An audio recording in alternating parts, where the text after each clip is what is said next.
Salam hangat untuk semua saudara. Saya bernama Ferry, biasa dipanggil Romo Ferry atau Pastor Ferry. Saya dari EcoCamp yang dikelola Yayasan Sahabat Lingkungan Hidup. Tema pada saat ini adalah masa depan pangan. Sebetulnya apakah yang terjadi dengan bumi kita saat ini? Ada yang mengatakan bahwa ada 3 krisis yang sangat penting untuk diperhatikan. Pertama adalah krisis iklim. Pada tahun 2009, kadar CO2 ada di angka 387 ppm. Namun saat ini tahun 2022 angka itu sudah mencapai 421 ppm. Dan diperkirakan bahwa pada tahun 2045 pada saat Indonesia merayakan kemerdekaan 100 tahun, angka 450 ppm kemungkinan besar akan terlampaui bila kita tidak berbuat apa-apa. Selain krisis iklim yang ditandai dengan tingginya angka CO2, yang kedua adalah krisis kesehatan. Apalagi kita tahu bahwa saat ini bahkan pandemi COVID-19 belum selesai, meskipun kita merasa hampir selesai. Bayangkan bahwa kita mengalami masalah kesehatan yang luar biasa berat. Salah satu ironis yang kami lihat adalah bahwa masyarakat Indonesia menghabiskan dana untuk membeli rokok senilai lebih dari 600 triliun per tahun. Sementara dana pembelian obat dan biaya kesehatan lainnya hanya 130 triliun per tahun. Jadi ada ironi. Yang ketiga adalah krisis kelaparan. Jadi ada 3 krisis iklim, krisis kesehatan, dan krisis kelaparan. Saat ini masih ada 1 miliar orang yang kelaparan dan tiap hari ada 25.000 orang yang meninggal akibat kelaparan. Indonesia menempati peringkat ketiga tertinggi tingkat kelaparan di Asia Tenggara sesudah Timor Leste dan Laos. Ketika kita mengatakan bahwa ada 3 krisis, yaitu krisis iklim, krisis kesehatan, dan krisis kelaparan, menurut penelitian The Lancet Commission on Obesity, ketiga krisis ini disebabkan oleh krisis pangan karena sistem pangan yang tidak sehat dan tidak adil. Sistem pangan ini dikuasai oleh perusahaan multinasional yang sekedar mencari keuntungan dan pemerintah yang tidak sadar atau tidak peduli. Itulah masalah yang kita hadapi.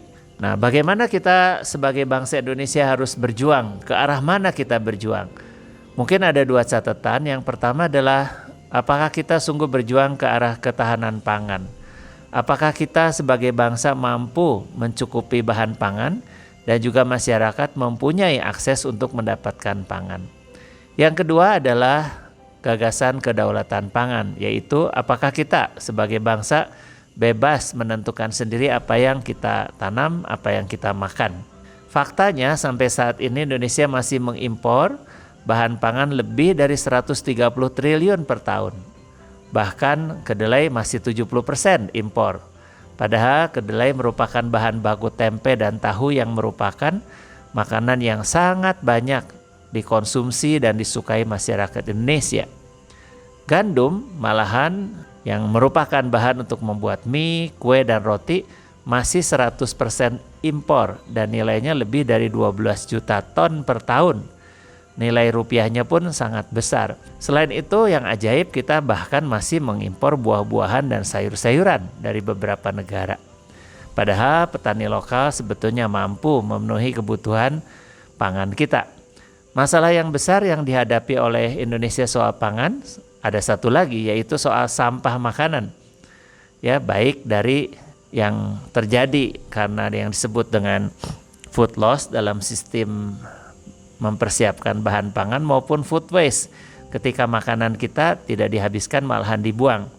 Sampah makanan di Indonesia yang terbuang mencapai lebih dari 300 triliun per tahun. Dan katanya Indonesia juara kedua dalam membuang sampah makanan selain Arab Saudi dan Amerika Serikat. Dengan nilai 300 triliun itu kita sebetulnya dapat memberi makan 20 juta orang. Apakah kita bisa mempunyai suatu solusi atas masalah kita ini? Saya ingin mengajak kita melihat bahwa solusinya ada di 2 pihak.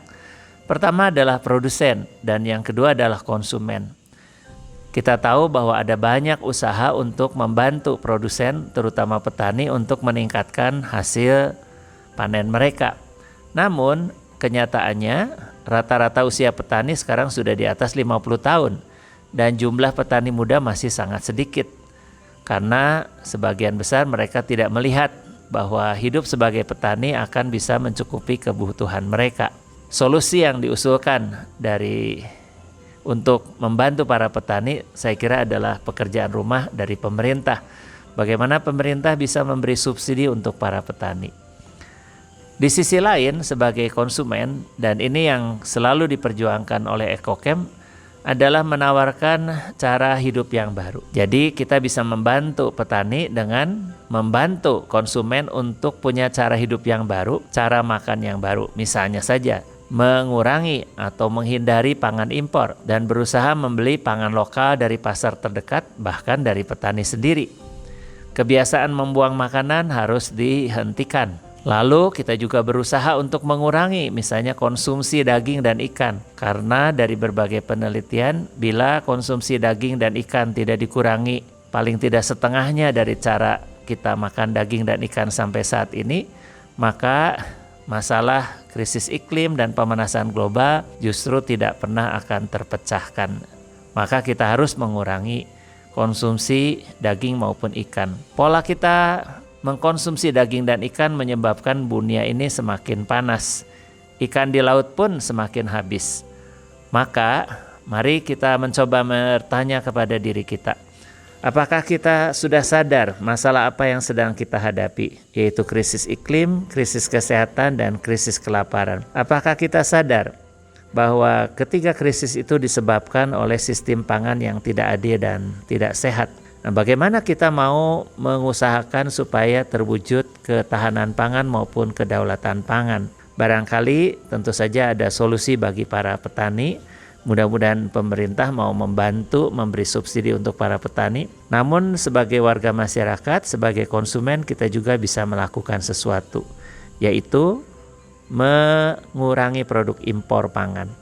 Berusaha membeli pangan lokal dari pasar terdekat atau petani lokal. Berusaha untuk menghindari membuang makanan.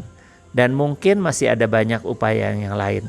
Dengan demikian, masa depan pangan akan lebih baik. Masa depan kita sebagai masyarakat juga akan menjadi lebih baik. Mari kita berusaha mengatasi ini dengan apa yang bisa kita lakukan. Terima kasih. Salam hangat dan salam hormat untuk Anda semua.